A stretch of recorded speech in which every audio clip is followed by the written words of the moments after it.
Good afternoon, all. Welcome to the next session of Advanced Accounting. In this session, we will be dealing with the next illustration of chapter number 2, that is insurance claim, and of second point, that is loss of profit.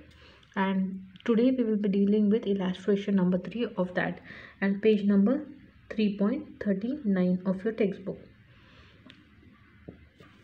Am I clear to all? Okay, first I'll read the problem, then we'll start with the solution. Okay, Sukadiya Traders Surat holds a loss of profit policy from the following information. Calculate the amount of claim under a loss of profit policy. ठीक है, सुखदया traders ये सूरत से है और उनके पास एक policy है जिसका है नाम है लॉस ऑफ प्रॉफिट पॉलिसी। मतलब अगर बिजनेस में लॉस होता है तो ये पॉलिसी से वो अपना लॉस रिकवर कर सकते हैं, ऐसी पॉलिसी उन्होंने बनाई है। From the following information calculate the amount of claim under a loss of profit policy. Claim calculate करने बोला है लॉस ऑफ प्रॉफिट पॉलिसी से। First one, the accounts are prepared annually as 31 December. सब accounts का year and होता है 31 दिसंबर को। The net profit plus insured standing charges for the year ended is 31 December 2014 amounted to 5 lakhs। Standing charges और insurance है 5 lakhs rupees का। A fire occurred on 30th April 2015. The period of indemnity was 6 months. The sale for the year ended 30th April 2015 were 14 lakhs, and for that of year ending 31st December 2014 were 12,50,000. The sales during the period of dislocation were 2 lakhs, and for the corresponding period in the preceding year was 4,50,000. The expenses incurred to mitigate the loss was 20,000. The saving in insured standing charges due to fire was 5,000. The amount of policy was 4 lakhs. Now see my dear students, इसका पहले वाला problem and this problem is different. Why? Because in this problem we have one more funda here, this one and this one. अगर ये दो new adjustment आती है तो हमें प्रॉब्लम कैसे सॉल्व करना है, विल सी टू दिस। इसके प्रीवियस वाले सेशन में, इसके प्रीवियस वाले प्रॉब्लम में दिस टू एडजस्टमेंट और this two terms were not there. Am I clear? Okay, सब में पहले as usual we have to calculate the short sales. We have to calculate the short sales. और short sales हमें कैसे मिलता है? Sales of corresponding period of dislocation minus sales of corresponding period dislocation period. ये होगा dislocation period का cells और ये होगा corresponding period cells. Once you have your dislocation का पीरियड का cells and once you have your corresponding period का cells, then you can take out what is the short sales. Now see here, the sales during the period of dislocation was 2 lakhs, and for that of corresponding period was 4,50,000. corresponding period का sales है 4,50,000 और dislocation period का sales है 2 lakhs. sales from 1st 5 2014 to 30th 10 2014 4,50,000 minus sales from 1st 5 2015 to 30th 10 2015, that is the dislocation period, 2 lakhs. 4,50,000 minus 2 lakhs will give you 2,50,000. This is short sales, and short sales is the first step to calculate loss of profit under policy method, under loss of policy method. First step. Second step is to calculate gross profit ratio, and in this method loss of profit policy method में gross profit ratio कैसे calculate किया जाता है? Net profit plus standing charges divided by sales of the last accounting year into 100।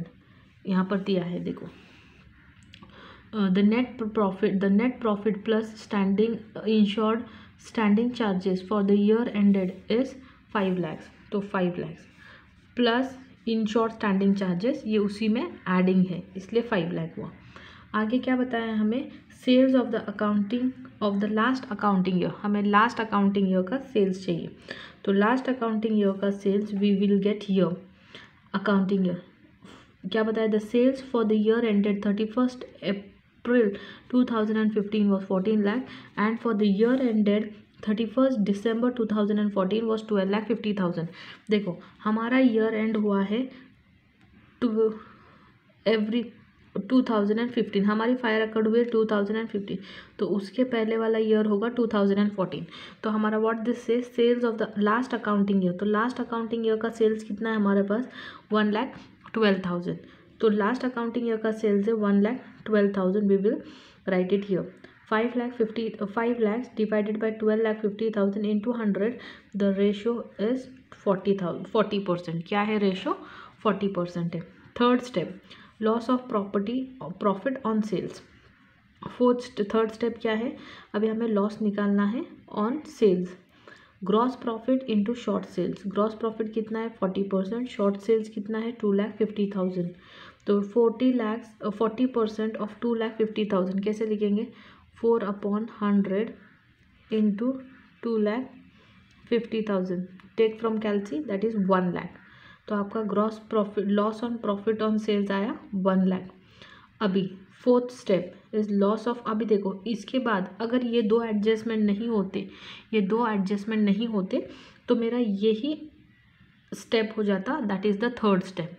Clear, मैं आगे नहीं बढ़ती, but due to this two statements I have to take the proper amount of loss. Loss of profit से हमारा loss कितना आया है 1 लाख, और increase in expenses, the expenses incurred to mitigate the loss is 20,000।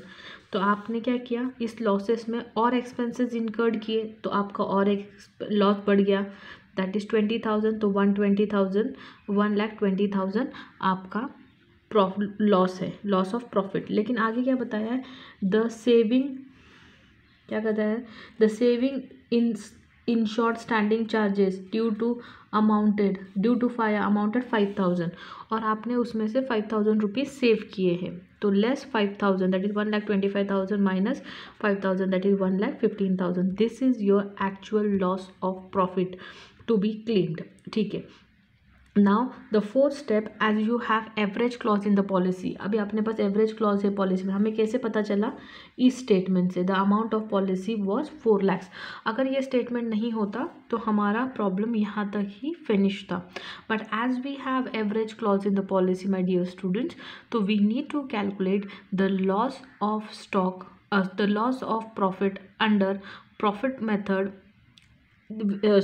we need to calculate the claim to be lodged to the company by applying average clause। क्यों है average clause, because policy के amount दिया, अगर policy की amount नहीं दी होती तो यहाँ पर ही हमारा amount to be claim to the insurance company would have been finalised. Clear to it, okay. Now the next step to it is application of average clause. Insurance covered required क्या है, gross profit at 40% on sales for the 12 month ending on the date of fire. अभी 40% and date of fire का जो sales है year ending का, तो वो कितना है 14 lakhs है। तो 12 lakh 40% of 14 lakhs will give you 5,60,000, but the some insured 5,60,000। ठीक है, हमारा इतना आया, लेकिन हमारा सम इंश्योर्ड कितना है, देखो 4 lakhs है, राइट। हमारा सम इंश्योर्ड है 4 lakhs। Now we will apply the formula of uh average clause. Average clause is equal to amount of policy taken divided by insurance covered into gross claim. अभी क्या होगा, amount of policy taken 4 lakhs, insurance covered कितना है हमारे पास 5,60,000, 5,60,000 into loss कितना है हमारे पास 1,15,000। When you do it with your calci, the amount will be 82,143, and this is the amount of profit which was lost due to fire, and it will be claimed to the insurance company for your dislocation period। अगर average clause नहीं होता problem में, अगर average clause नहीं होता तो ultimately this would be the amount that insurance company will file, that the company will file to the insurance company for getting its amount of the policy to be claimed. Clear to it? Okay. Thank you, my dear students. We'll meet in the next lecture with the next problem. If you have any doubt, again I am telling you, see, short sales के लिए याद रखना है 2 year के sales चाहिए. कौन से 2 years के सेल चाहिए? करस्पॉन्डिंग पीरियड जिस वक्त फायर अकर हुई है उस पीरियड का सेल्स चाहिए, एंड उसके पहले जो पिछले साल में वो उस पीरियड में कितना सेल हुआ था उसी पीरियड में वो चाहिए. जब आपके पास पिछले साल का सेल्स होगा और करंट ईयर का डिसलोकेशन पीरियड का सेल्स होगा, जब आप पिछले साल के पीरियड से करंट ईयर के डिसलोकेशन के सेल्स को लेस करते हो तो आपको शॉर्ट सेल्स मिलता है. सेकेंड स्टेप में ग्रॉस प्रॉफिट कैसे कैलकुलेट किया जाएगा?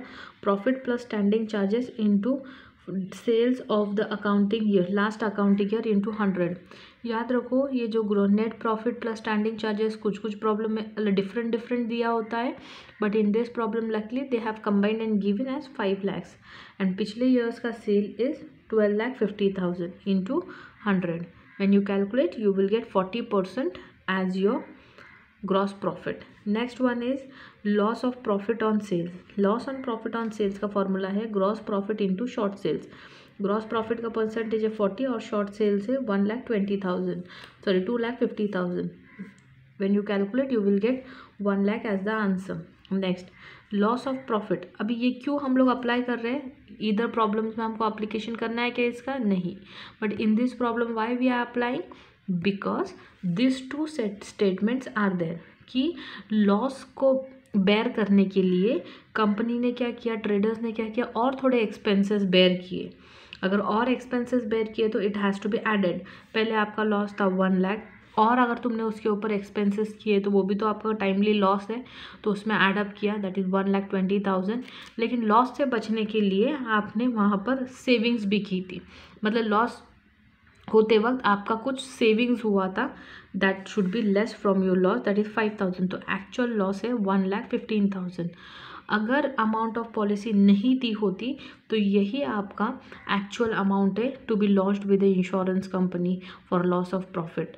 यहाँ पर आपको इंश्योरेंस कंपनी के अमाउंट ऑफ पॉलिसी दिया है, दैट मीन्स आपका एवरेज क्लॉज प्रेजेंट है. एवरेज क्लॉज को फाइंड आउट करने के पहले आपको फाइंड आउट करना होता है कि आपने कितनी अमाउंट का इंश्योरेंस निकाला है. तो gross of profit that is 40% on the sales of last year नहीं, सेल्स ऑफ जिस साल में फायर बर्स्ट आउट हुई है उसी साल के ईयर एंडिंग तक कितना सेल्स हुआ था. Date of fire that is 14 lakhs और 40% है तो कितना हुआ 5,60,000. ये हमारा हुआ अमाउंट ऑफ इंश्योरेंस कवर्ड, इतना हमने कवर्ड किया है. हमारा पॉलिसी है 4 lakhs का. ठीक है. नेक्स्ट अभी फॉर्मूला डायरेक्टली अप्लाई करेंगे आप इंश्योरेंस एवरेज क्लॉज का. Average amount of policy divided by insurance covered into loss of profit. आपके पास amount of policy taken 4 lakh है, इंश्योरेंस कवर्ड है 5,60,000 इंटू लॉस कितना है 1,15,000.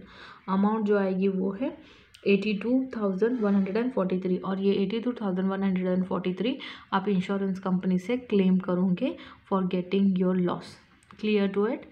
Okay, the problems are very easy, just go through the concept and solve it. Clear to it?